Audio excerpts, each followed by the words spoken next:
Alright, now basically here's what I want to show this rod off. This is not a rod that's for sale due to the fact of I just don't know what I did to make this rod so freaky. Basically what I got back here is I got a blue aluminum gimbal from Jigging Master. Once again, a blue aluminum counterbalance weight towards the rear of the rod, which basically adds weight back here along with the gimbal to make it easier to twitch, easier to maneuver, kind of a counterbalance weight for casting. In between the little holes you see there, you might be able to make out the sparkle. That is cubic zirconia as I place in there on top of the blank and epoxied them on.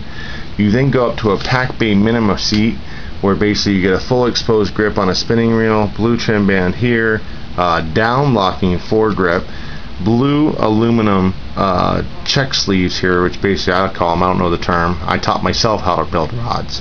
I also got a couple cubic zirconias layered into that, just for a little bit of bling, and it kind of matches the silvery look.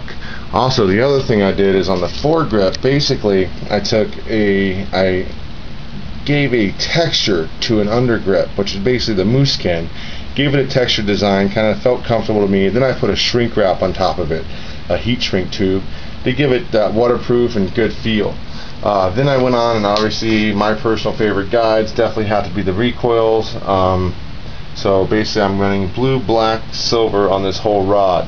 Now the big factor on this rod is that it's a 7.6, 10 to 20 pound Legend Inshore blank, which is at one point the highest end Legend Inshore. Unfortunately they don't make these anymore. They don't make anything in spinning over 14 pound class and they're high end. The big factor in this, I can take a 100 pound tarpon, get them to the boat in 20 minutes, put some heat on it. I've done 30 pound amberjacks on top water poppers. The most surprising thing about this rod though is not just the power, not just the looks. What it comes down to is a simple fact that this rod will outcast any other rod at 8 foot. I'll go as far as say 8.5 foot I've ever seen.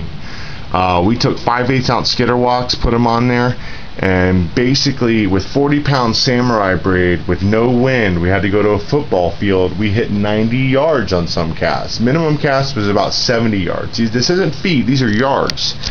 So if you could imagine taking a 7.6 inshore and you're trying to fish for tarpon and you're throwing a crab, you're throwing a CW crab preferably, I hope, because that way it's artificial, or you're throwing a big bait buster or something like that. Imagine being able to put that out, a crab out 40 to 50 yards to a fish, and then still have a light enough rod that you can fish for redfish and snook on the flats.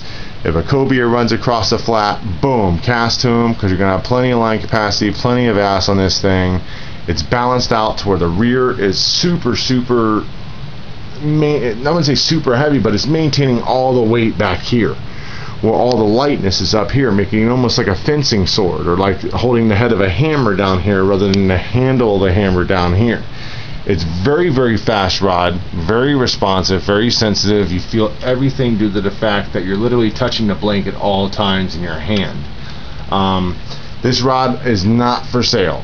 If I don't get my surgeries and God forbid something were to happen to me, I will be buried with this rod, okay? Now every rod has got a price, but we'll just say $1 million. I'll put $1 million price tag on this rod. You get $1 million, I'll sell it to you, because I'll go buy a St. Croix Legend Inshore and strip it and rebuild it. So other than that, that's my coup de grace. That's my baby. I'm gonna get her off the roller here just so I can kind of just touch her again here, because I'm so madly in love with this rod. Once again, she's just a bad beast. So like I said, check them out. I'm Carter Customs. Give me a call, 727-520-2089. I can make you a custom rod, or I have quite a few available for sale. These are just some of the ones that I had time tonight to record. I'll probably come back and edit it or redo the whole thing properly, where I have somebody else do it in a proper setting, not just my nasty, dirty, 10,000 blank, 4,000 kinds of thread, little rod building, lure building room here, as you see. So, blanks everywhere. I don't even know what to do. So, make me an offer, and I guess I'll take the $1 million for this rod if you guys can fork it up. So, other than that, I'm Matt Carter with Carter Custom Rods, and I am going to bed after I load this. So you guys have a good night. Any questions, come on into Bill Jackson's. Also, any reel you buy at Bill Jackson's, if you buy a reel at Bill Jackson's, I'll take 10% off of every rod that I build for you. And these aren't the rods that are mass produced in China, sent over with no label, and all of a sudden they'll put down a dogfish or some kind of type of label on there, that, and then they rip you off a $13 rod they're selling you for 120 bucks. These are the real deals. So I like beauty, I like power, I like lightweight, and I like sensitivity. I'm spoiled. I fished GLX my whole life.